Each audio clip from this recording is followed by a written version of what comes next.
ready to go? Ready to go? I'm ready. Okay. The word is?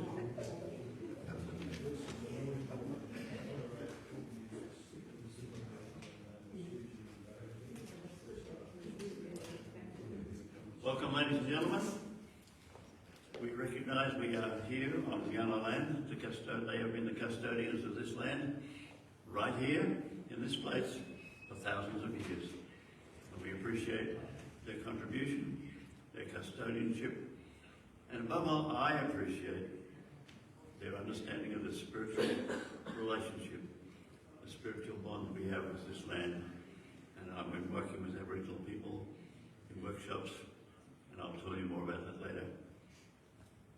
Tonight, we have a man called Brian Phillips, a bloke I've known for a while, and a man, he got a science degree, way back when, got a science degree from Adelaide University, and then went on, after having a science degree in teaching, he went on to be a preacher. Sometimes it's amazing what happens. Anyway, he became a preacher, and he had parishes, and he preached all over the world, even in London, for goodness sake. So we're delighted to have somebody who's studied science and studies theology, and now he has studied climate change. And the question is that an absolute catastrophe for the future of the planet? Oh, well, I know I won't be here in 1,000 years, but who will be, Anyway, we're delighted to have Brian Phillips talk to us about hope in the face of an impending catastrophe. Welcome.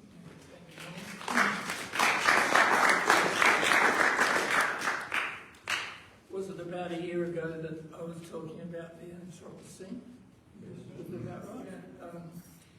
Julian Cribb, whom I'm going to quote a little later, and some of you know Julian Cribb, a science writer, has said, well, the good news is the Anthropocene is reaching the end of its period. We've got a new one coming up. It's called the catastrophocene. So that's what the impending catastrophe, right? Can I have that first slide, Fergus? No, you've got the clicker there. What do I do? Just click? Just click to the... Yeah, there it is. Okay. I need some glasses. So as I prepared for this presentation, I realised that for me, the topic of hope is deeply existential. That is, it's personal. It's not some abstract concept to think about and to ponder. It's a real life, day-to-day issue for me that never goes away. Hopes can be so ephemeral. I've had countless experiences of hopes being dashed or disappointed or simply fading away. And it's taken me more than 8 decades to understand at last how insubstantial so many of my hopes have been. I've been a very slow learner. I pin my hopes on a new piece of gadgetry. It will give my life new purpose. What I need in my life now is a new car, electric of course, or some new clothes, or a change of scenery, or a holiday, or a new study course. In retrospect, I'm now able to see these bursts of enthusiasm and hopefulness as futile hopes. Their promise invariably faded and left me disappointed and dispirited and let down. Dullness resumes and despair comes knocking at the door once more. It has taken me a long time to wake up. Hope that holds fast through the darkest days is not going to arise by me attending to things that I can latch on to. Out there in the world of politics, that my party can triumph in an election, for instance. or in sport that my team can win the grand final, or material things that something novel will reinvigorate my hope. A sure and certain hope is something that arises from within, from my core. It is not dependent on the vicissitudes of daily life. Now, hope has a long pedigree in our heritage. It is often thought of as being at the heart of a meaningful and productive life. A person without hope will wither away, it is said. So how does it come about then that our hopes can so easily be hijacked by ephemera and the distractions of a passing parade of enticements? The feeling of hopefulness may wax and wane, but there must be something even deeper and more stable, something that remains even when despair nearly overwhelms us. And that's what I want to explore tonight. I've been reading about the science of climate change for more than 30 years. On the one hand, there are many good news stories. New international agreements by nations to reduce their emissions, new technologies that are replacing dirty, polluting coal, gas and oil as sources of energy, an Australian public that is becoming more environmentally aware, as reflected in the results from the recent federal election. On the other hand, the giant fossil fuel corporations continue to fund denialist propaganda that continues to dominate the media in Australia, the US and the UK. What's wrong with the Anglophone world, I wonder? Cynical misrepresentation is still all too common among politicians and journalists and commentators. For instance, we were told insistently, over the last 5, 6, 7 years, we were told insistently that we will meet our targets and we will meet and beat our targets, our pathetically low targets, despite the obvious evidence that our emissions were still going up. How does anybody get away with that?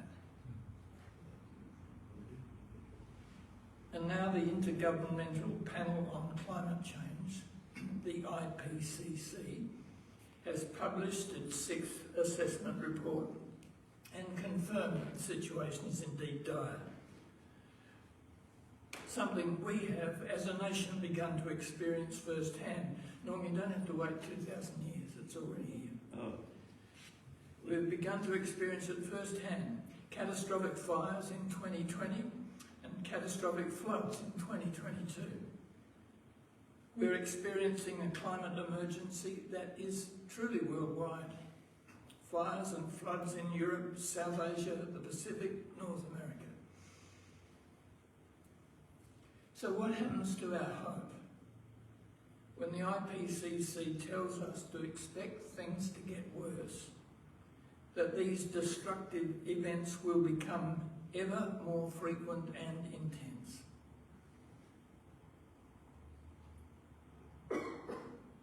A story comes to mind of a Swedish child who, at 8 years old, became so disturbed by the widespread ignorance and silence about the imminent existential threats of climate change that she fell into a deep depression.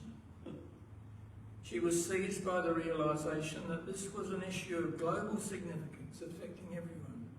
And she says, "I was told to turn off the lights to save energy and to recycle paper to save resources. I remember thinking that it was very strange that humans, who are an animal species among others, could be capable of changing the Earth's climate. Because if we were, and if it was really happening, we wouldn't be talking about anything else."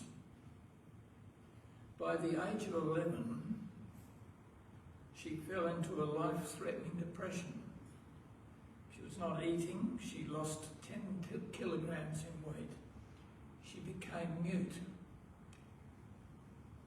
By the age of 11, the Swedish child's name, of course, is Greta Thunberg.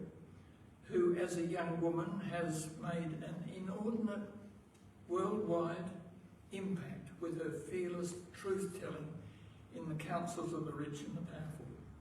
Her story is one of a painful journey through illness and suffering to hope that has inspired people throughout the world.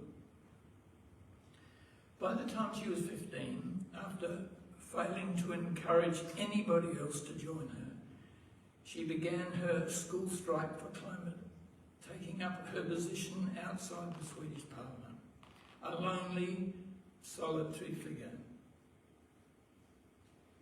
She says, "When I'm taking action, I don't feel like I'm helpless and that things are hopeless, because then I feel like I'm doing everything I can, and that gives me very much hope, especially to see all the other people all around the world, the activists who are taking action and who are fighting for their present and for their future." Last year she spoke to some young people in Italy and she said this: "We can no longer let the people in power decide what is politically possible. We can no longer let the people in power decide what hope is. Hope is not passive. Hope is not blah, blah, blah. Hope is telling the truth. Hope is taking action. And hope always comes from the people.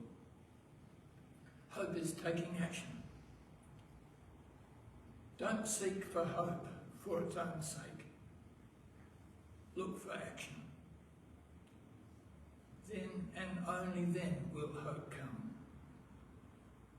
That is an insight worth hanging on to, I think. Jane Goodall said it this way: "Hope is often misunderstood. People tend to think that it is simply passive and wishful thinking. I hope something will happen, but I'm not going to do anything about it. This is indeed the opposite of real hope, which requires action and engagement." That's the insight that has woken me up after 8 decades of sleepwalking.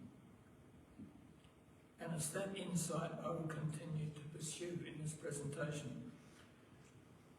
We've had decades of hope talk, bits of good news from here and there. The increasingly rapid deployment of renewable technologies, increasing efficiencies of solar panels and wind turbines, the declaration of conservation and marine parks. We are touted as a renewable superpower, and some of our wealthiest people are putting their resources into making it happen. Regenerative agriculture is demonstrating that carbon dioxide can be drawn down from the air and fixed in grasses and trees. Feeding small amounts of seaweed to cattle reduces their methane emissions. Despite all these signs that we are making good progress, carbon emissions continue to rise. Species disappear, and more are newly listed as endangered. The felling of native forests continues, rainforest areas burn, and the Keeling curve that graphically tells us what is happening in the atmosphere is still rising at an increasing rate.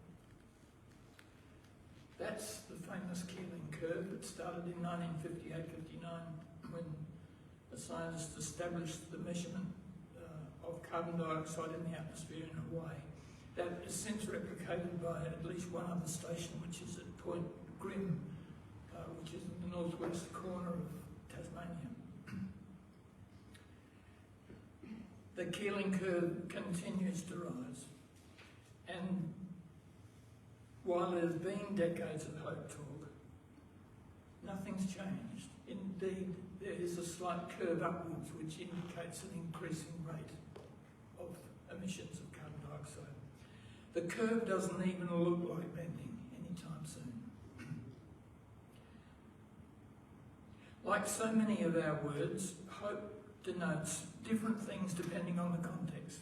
When I meet someone and say, "I hope you're having a good day," or "I hope things will get better for you soon," I'm expressing my expectation that it will be so, or it can be so.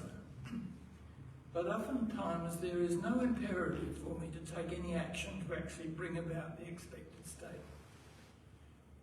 We can call this kind of hope passive hope.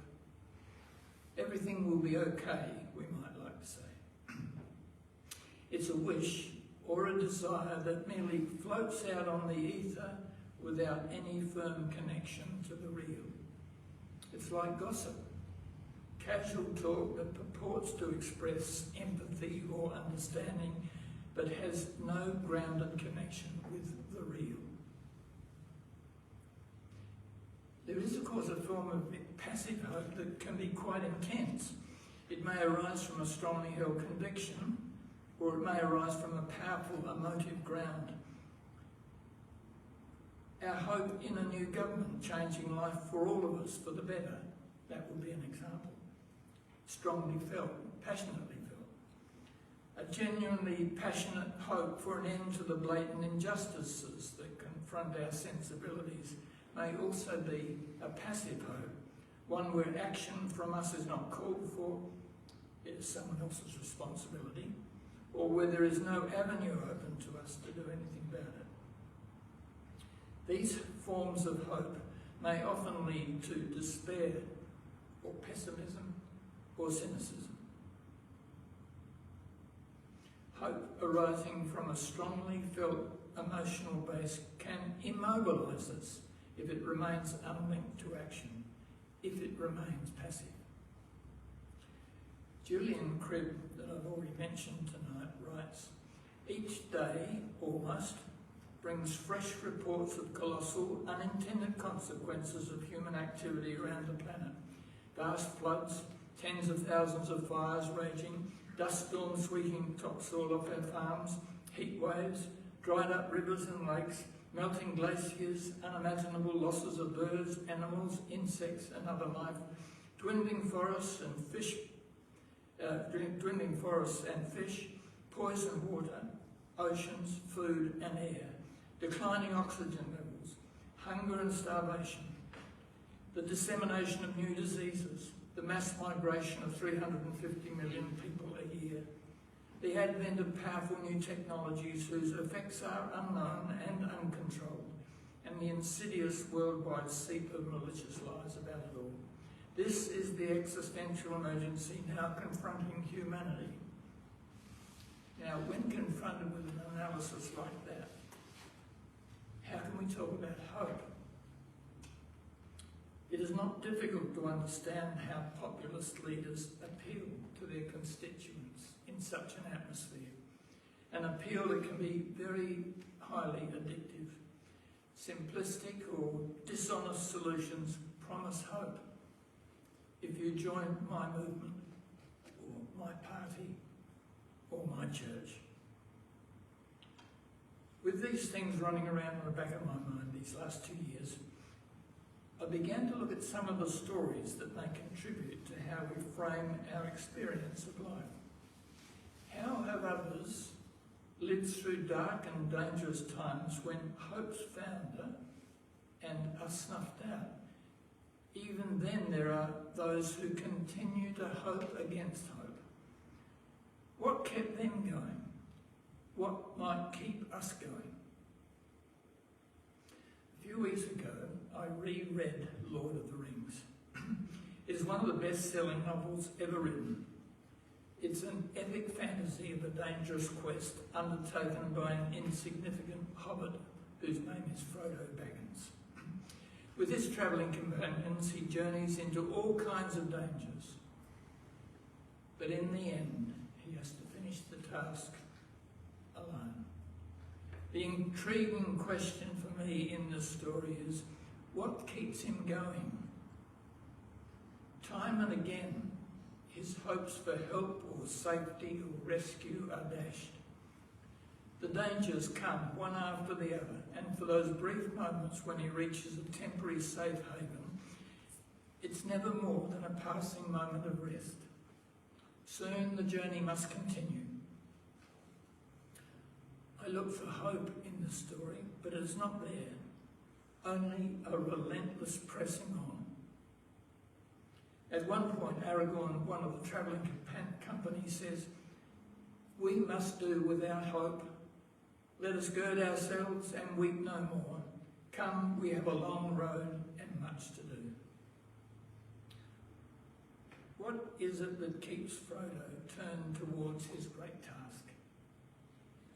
The answer lies, I think, in his character, a glimpse of which we get very early in the story. At a council of wise ones and elders, the task is made quite clear. The dreaded ring of power must be destroyed, lest the dark, menacing figure that overshadows the whole of Middle-earth gets his hands on it. To do that, someone must carry the ring into the very heart of the Dark Lord's territory and destroy it by throwing it into the fire of the volcano where it was forged. But who will bear the ring? It is at this point we get a glimpse of Frodo's character when we read, "At last, with an effort, Frodo spoke. 'I will take the ring,' he said, 'though I do not know the way.'" Later, well into his journey, when faced with a choice of pathways, he says, "I am commanded to go to the land of Mordor, and therefore I shall go. If there is only one way, then I must take it. What comes after must come." When all around seems dark and hopeless, he presses on. It is this character trait perceived here in Frodo that gives me a clue as to something that might be more fundamental than hope, or at least that which provides a necessary foundation for an active hope. Of course, this story is fantasy. It's not to be read as an allegory, although many have done that. Tolkien put it this way: "I prefer history, true or feigned, with its varied applicability to the thought and experience of readers." And I think it's that almost universal applicability of this novel to the thought and experience of readers that has made it one of the most read pieces of literature ever. Several of you will have heard of Viktor Frankl, I think, and perhaps read his book, Man's Search for Meaning. It is partly autobiographical and partly psychological theory. His psychological theory, logotherapy, was refined during the years he spent in various Nazi concentration camps. There he witnessed the remarkable capacity of his fellow prisoners to not only survive the conditions, but their willingness to support their fellow inmates, even to giving some of their precious rations to others who needed the extra. He concluded that meaning in life is found in every moment of living, even in suffering and death. It never ceases. Once a prisoner lost his sense of meaning, he was doomed. The sources of meaning, Frankl said, are found in creating a work or doing a deed, experiencing something or encountering someone that evokes love, establishing an attitude to suffering. Frankl quotes Nietzsche, who wrote, "The one who has a why to live for can bear almost any how." For his own part, during his incarceration, Frankl made surreptitious notes of what he was able to remember from the manuscript that he had been preparing but had been taken away from him. He also imagined himself giving lectures after the war about how this was never to happen again. The conclusion I want to draw from Tolkien and Frankl is this: the experience of hopefulness is a byproduct of forgetting ourselves and immersing ourselves in a task that draws on our imagination, talents, and energy. It is a function of character that has been refined by suffering. St. Paul wrote this to the community in Rome. "We also boast in our sufferings, knowing that suffering produces endurance, and endurance produces character, and character produces hope, and hope does not disappoint us. Suffering, endurance, character, hope. One of our foundational stories in the Judeo-Christian tradition is that of the great journey taken by Abraham and his tribe.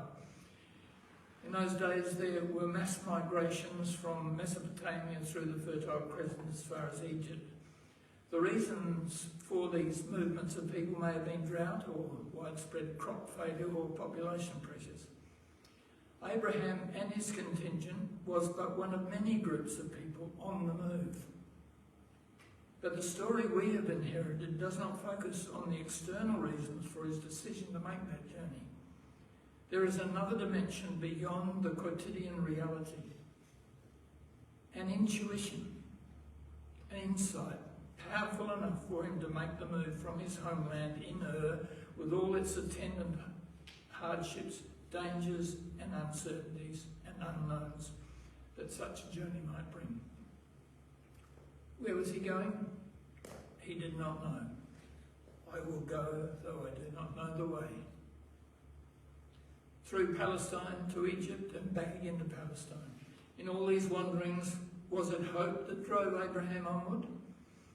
I suggest it was a tenacious clinging to his initial intuition. He stayed with it and he lived it throughout his life. Nikos Kazantzakis is one of the giants of 20th century literature. Growing up on Crete during the occupation by the Ottomans and to experience what it was to be occupied by a foreign power, he developed early in his life a fierce sense of his Greekness and its strong links with the Greek Orthodox Church. He himself, with a companion, made a pilgrimage to visit the mystics and ascetics of Mount Athos. He also went to Sinai.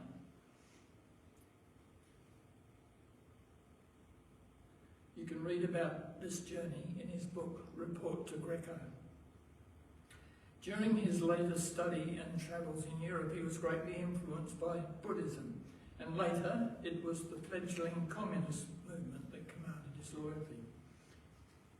After returning to his home in Crete, he spent his time writing.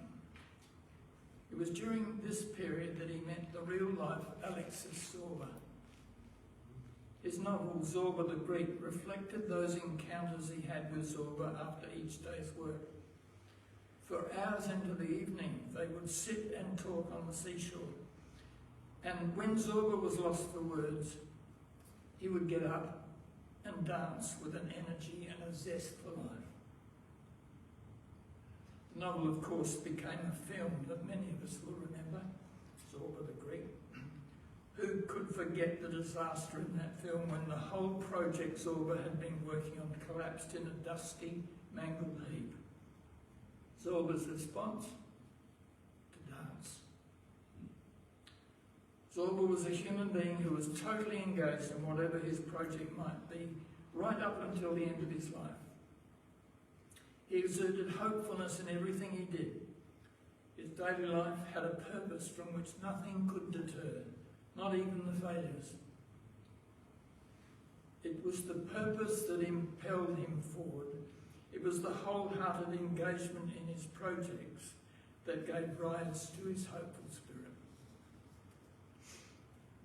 Now, Kazantzakis wrote another slim volume, Saviours of God, Spiritual Exercises.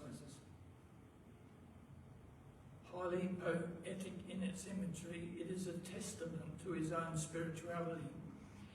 It is an image-filled description of the purpose of life as Kazantzakis experienced it. His purpose, perhaps ours too, is to enter into a struggle alongside God to ascend, constantly ascend from matter to plants, from plants to animals, from animals to human beings. We now know how apt this metaphor of ascension is from our more recent knowledge of the evolution of the universe over 13.8 billion years. Cousin Zach's image is that it is God who struggles ever upwards towards freedom. It is God who calls us to join in that struggle to evolve. Cousin Zachus writes, with knees doubled up under the chin, with hands spread towards the light, with the soles of the feet turned towards the back, God huddles in every cell of flesh. God struggles in everything, hands flung upward towards the light. Perhaps today we might say, God huddles in every atom. God struggles to evolve in everything, hands flung upwards towards the light. Cousin Zachus continues, which is that one force amid all of God's forces which we are able to grasp? Only this. We discern a crimson line on this earth, a red, blood-spattered line which ascends, struggling from matter to plants, from plants to animals, from animals to human beings. Difficult, dreadful, unending ascension. Shall God conquer or be conquered in this onslaught? Our profound human duty is not to interpret or to cast light on the rhythm of God's march, but to adjust as much as we can the rhythm of our small and fleeting life to that rhythm. I want now to introduce you to a wonderful book that has just been published. I managed to switch it off. There it is. Humanity's Moment, a climate scientist's case for hope, by an ANU climate scientist from the Fenner School of Environment and Society. She was a lead author for the IPCC Working Group 1 6th Assessment. Joelle Gerges has written an eloquent and moving testimony about the human cost for a scientist who is confronted every day in her work by the terrifying changes occurring around us and across the whole planet. In chapter after chapter, she spells out our science-based knowledge of where we have reached as the heating of the planet continues. This is no detached statement, but a heartfelt cry to us all to wake up. Dr. Gerges describes the real impacts on individuals, families, communities, and ecosystems of the increasing number of extreme weather events and other changes brought on by a system that is increasingly out of balance. She does not spare us by hiding her own personal suffering. A heart-rending account of the impact all this has on herself and other colleagues who live with it intensely every day.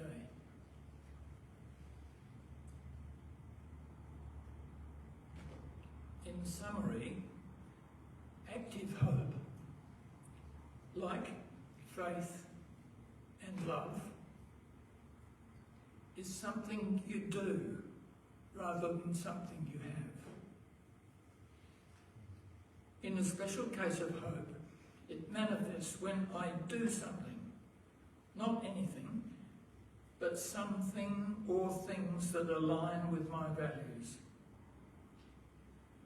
When all that I do aligns with my inner convictions or intuitions, then a hope may arise within, and I may experience the joy of hopefulness. I've quite deliberately refrained from giving you a string of good news stories tonight. Of course we need them, but we've had decades of them, and the Keeling curve is still going up.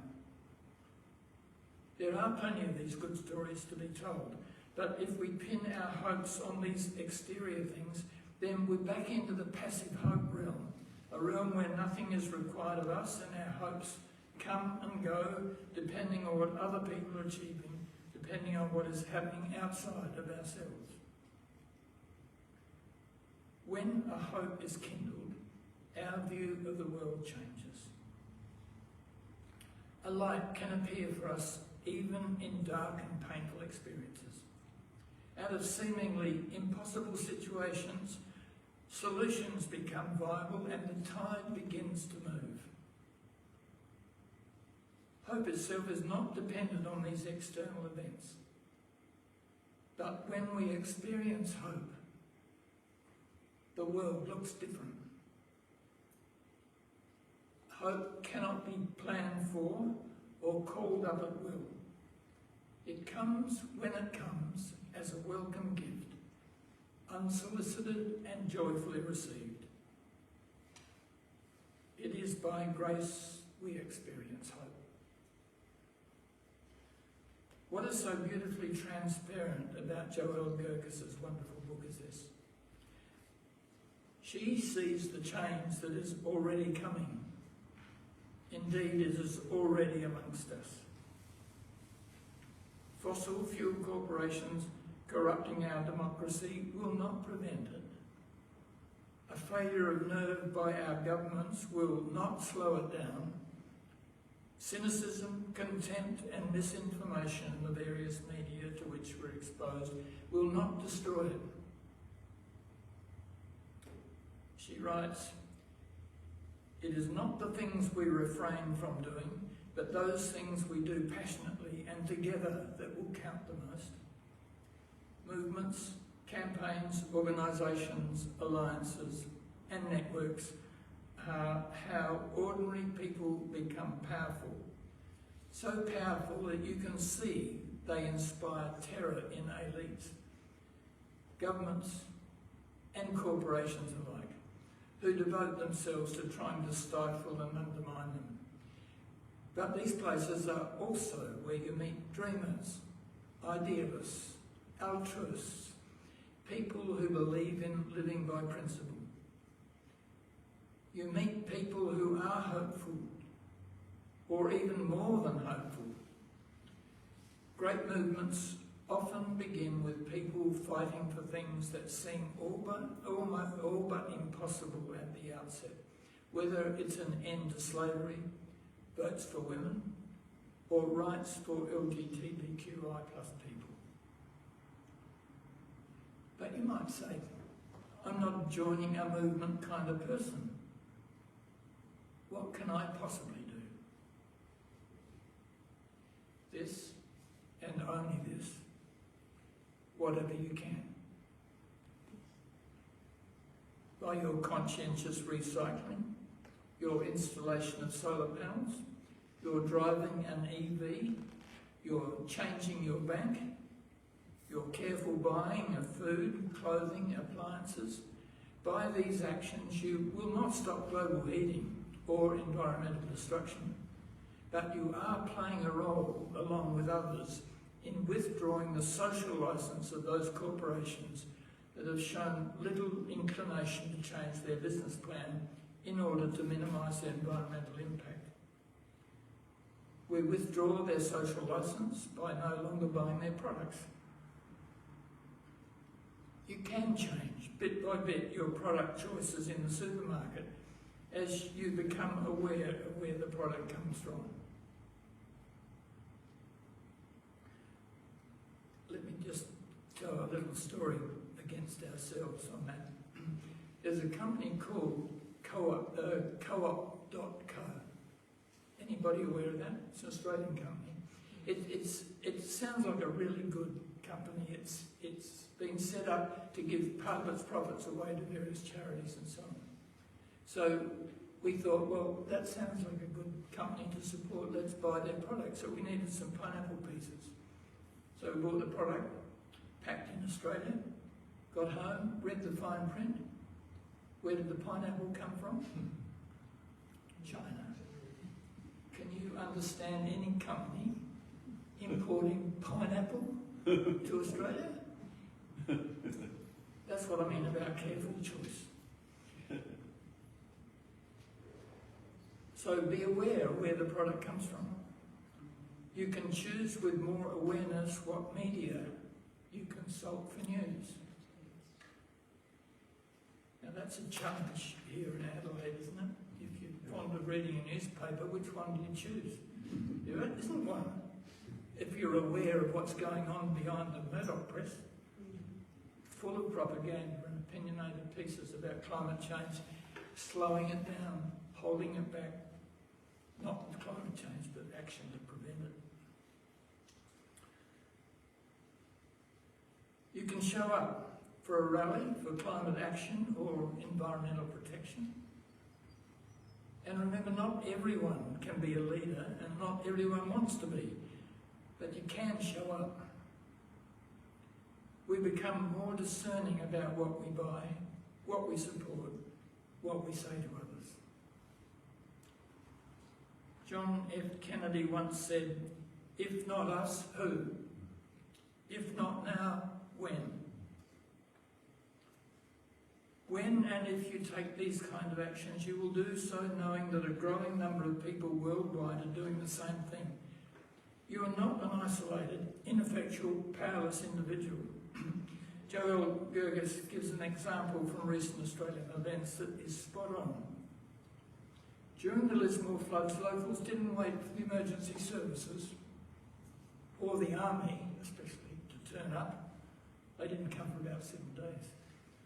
They got out their tinnies and surf skis and rowboats, and they rescued people from their lofts and their rooftops.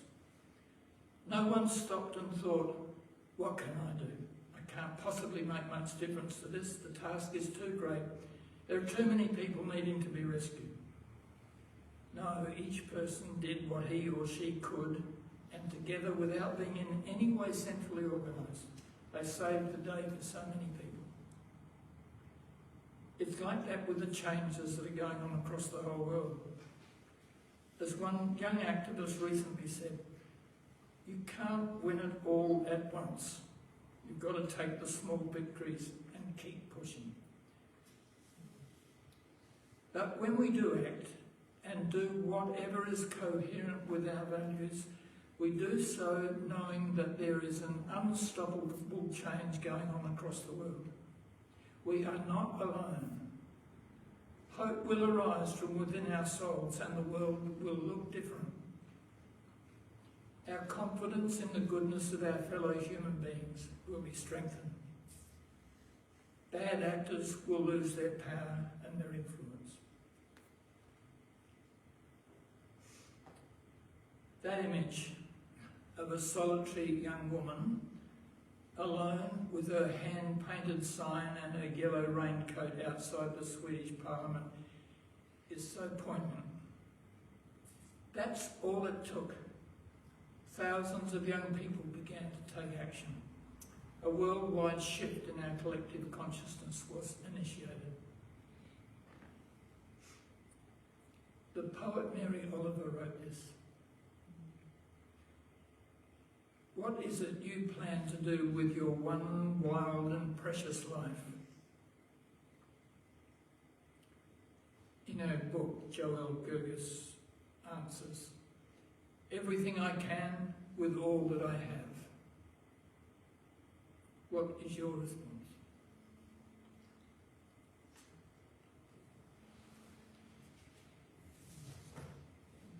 Do you want to say anything? Thank you very much.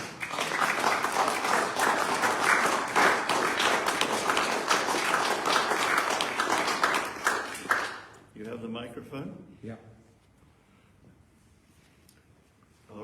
All right, now we'll have a chance to pose some questions. Try and see where we are, who's going to do what. I'll take it around to the speakers. Who would like to, who's first? Questions for our speaker tonight? Yes, please. I like that image of God struggling up towards getting ahead. Can God be defeated?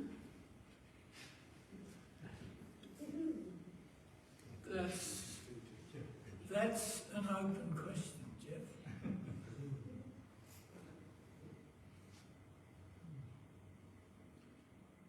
Cousin Zarkis certainly implies that it's a possibility, but that's Nico's cousin Zarkis. May not be you or me, but the image of God within every atom, I would say, this constant movement. You know, I can't remember the name of the book. It's another one that's only just been published by Black Ink, who published that book of Joel Gerges, incidentally, which is a history of the evolution of the universe from the Big Bang right through to our present state. And, you know, it went in different directions. It could have gone anywhere. I mean, it took dead ends, the evolutionary process. But it was the view that Nikos cousin Zarkis gives me is that within the structure of the universe, in some mystical way, there is a force to evolve and evolve further and further, and perhaps I would say to evolve into greater consciousness.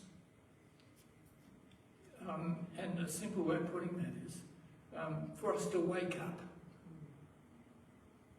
to be more conscious, and that's the way God moves constantly. Will God... It's hard to conceive of what it means to say God fails. I don't know how to talk about that. But the cousin Zarkis view is that, you know, this is an open question whether will God be defeated in this great struggle or not. I'm inclined to say or not, because I think we ourselves will respond. Thank you. Yeah, typical question from Jeff Bridges. All right. Another next question. Yeah, over here. Yeah, thank you, Brian. I'm intrigued by, because I haven't thought about it in these terms before, I'm intrigued by the notion of hope as something that we do rather than something that we feel, and I warm to that. And I need to make that clear. It kind of reminds me of that bit in the letter of James where there's this line that says, you can talk about your faith as much as you like, but I'll show you what I do with it.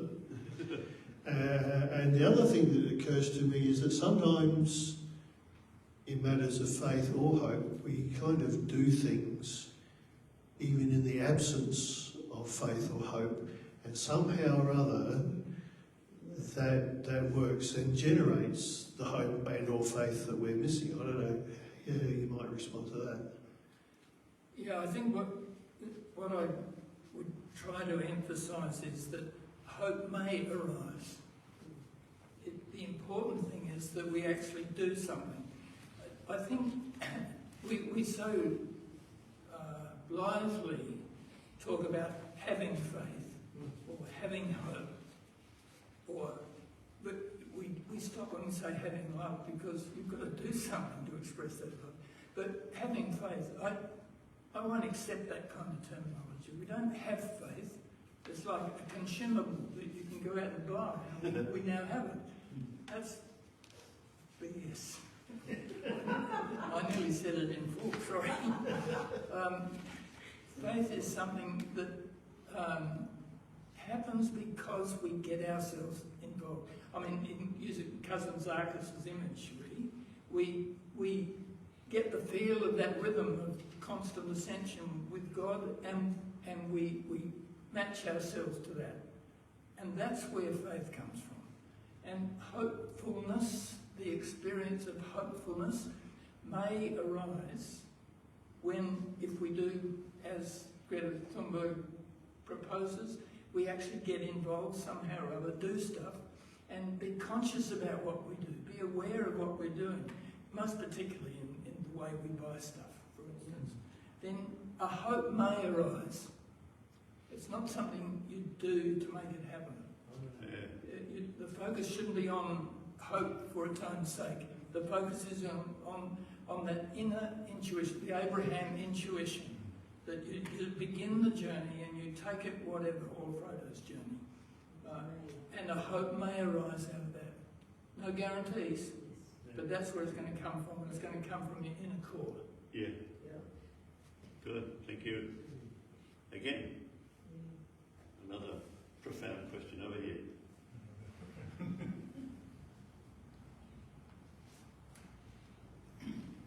Brian, I once had a feeling of deep hope, but it was not well founded.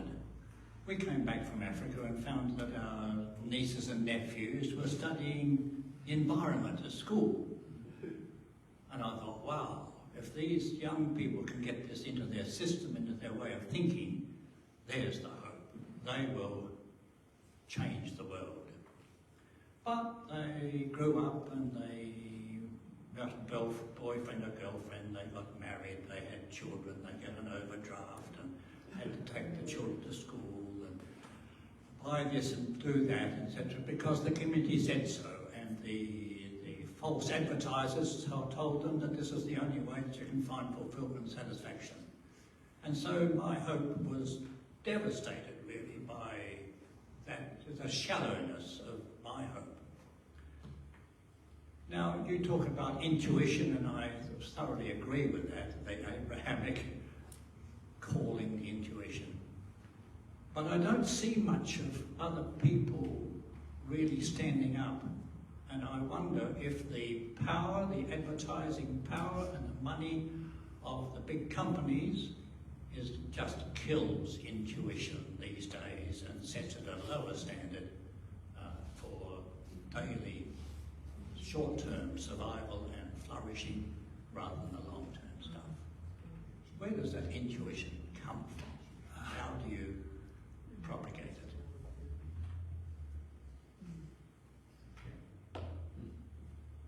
I don't think you can.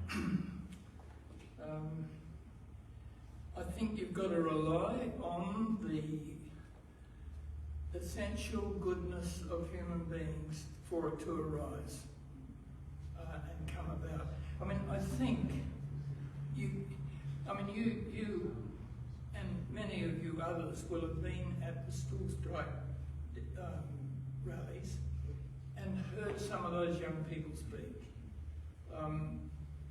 Powerful intuitions they have, and they're able to articulate them in front of hundreds, if not thousands of people. That's going on, and Brian, you should read the book. I had an interview with her.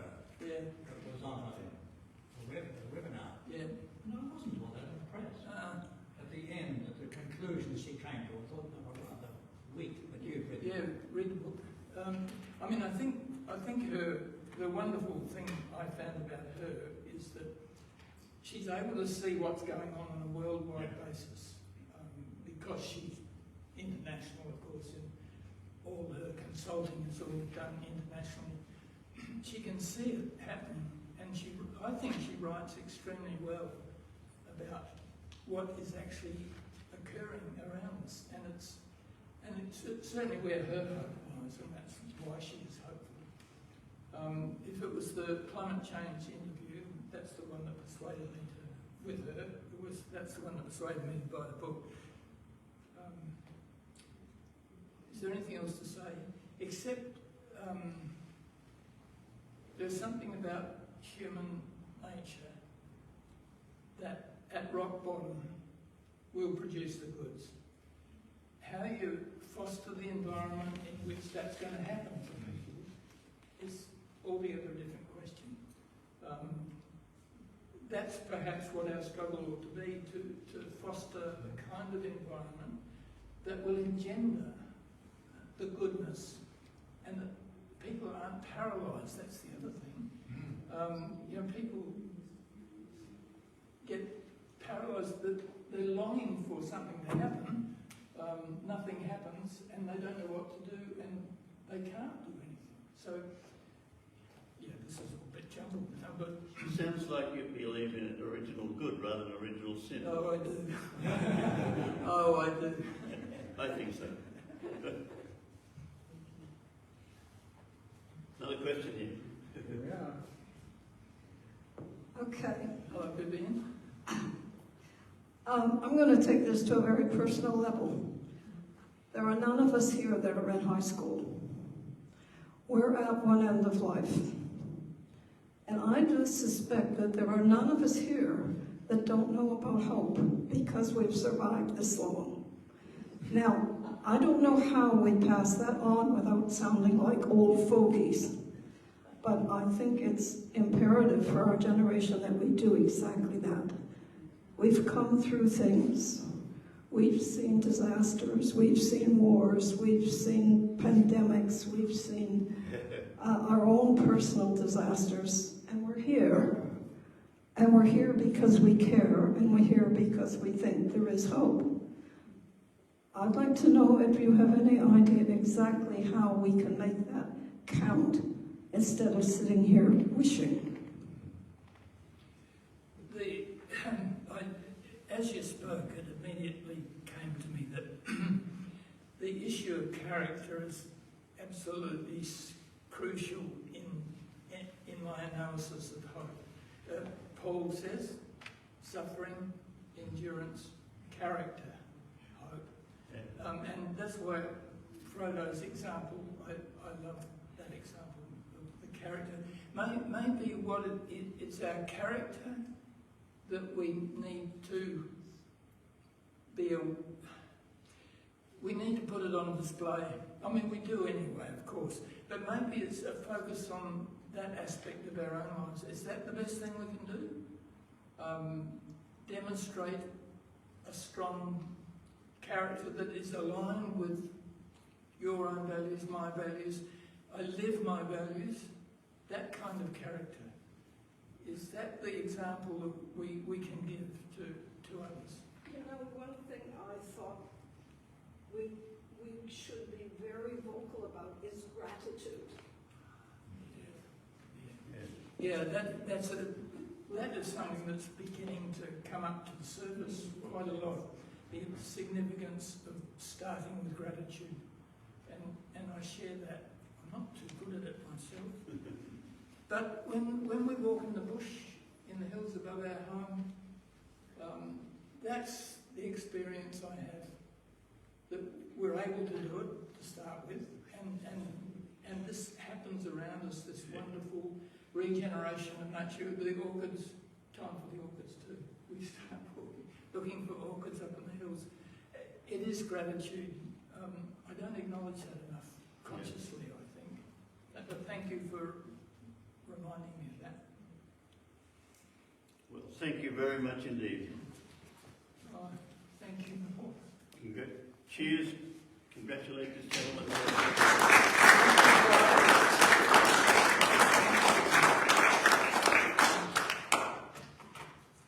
I have 4 announcements before we have some coffee and whatever else you want. First of all, I need to announce that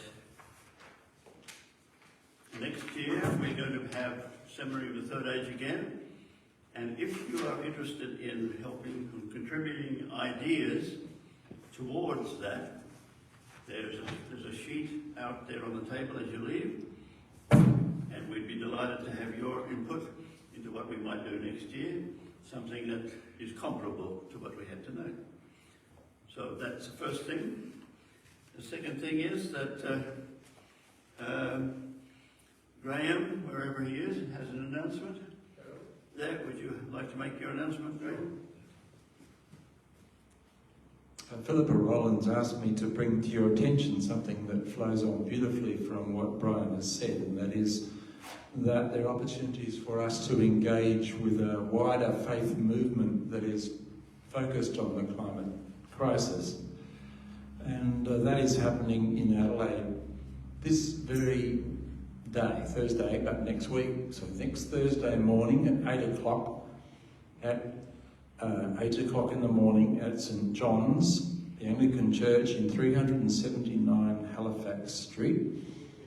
and it will be a multi-faith service focused on the climate in solidarity, especially with the Pacific Islands,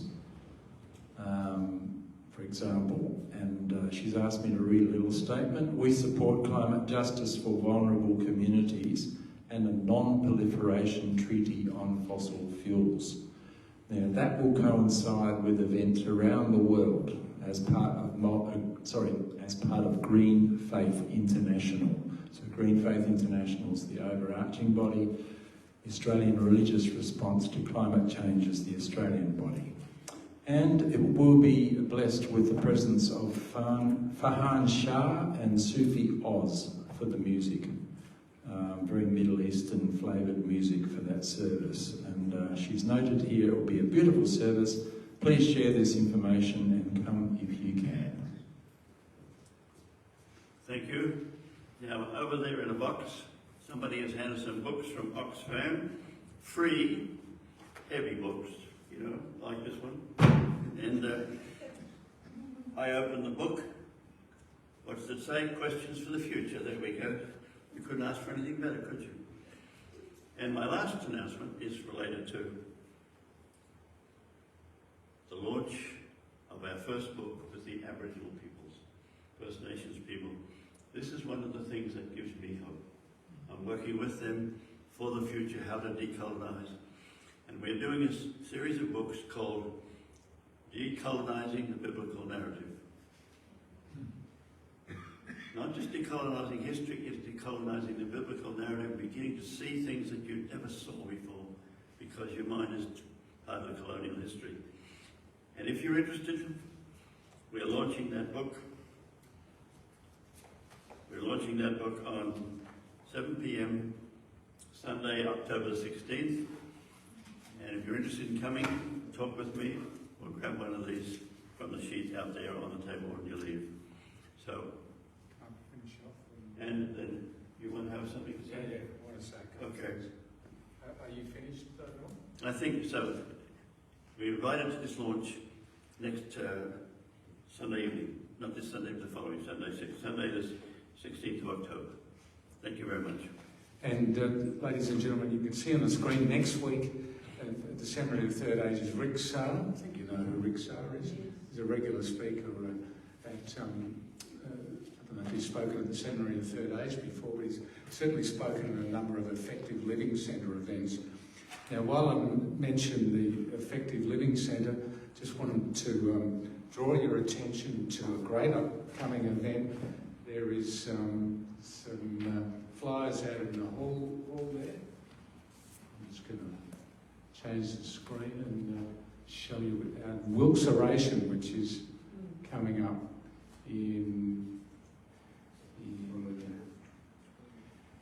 and by the way, if you're looking for Effective Living Centre events, Seminary of Third Age is there under programs, and if you want details about all upcoming Seminary of Third Age sessions, you can find that on our website. There's Brian Phillips tonight and Rick Sarr coming up, and then 20th of October is Esmond Dowdy, and 27th of October is Helen Phillips. Now, just let me mention, please, the upcoming Wilkes-Oration, which is a fantastic event. We've got Tamika Wilson, who's the Aspire Program Manager at the Hutt Street Centre, and is doing some amazing work with homeless people. So that's on October the 21st. Sorry, I should have it on.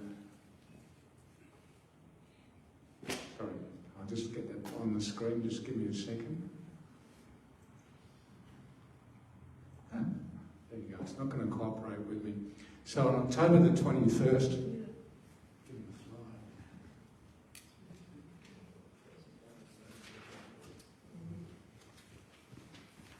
flyer. October the 21st, that's Tamika Wilson from the Hutt Street Centre, Friday night. It's a fabulous event. Starts at 7 o'clock with drinks and some great music, and then at 7:45 we have our introductions, and Tamika Wilson will be speaking. So grab a flyer for that. That's for the Effective Living Centre. Okay, thank you very much. We've got some supper, I think, tonight for folks. Great, thank you very much.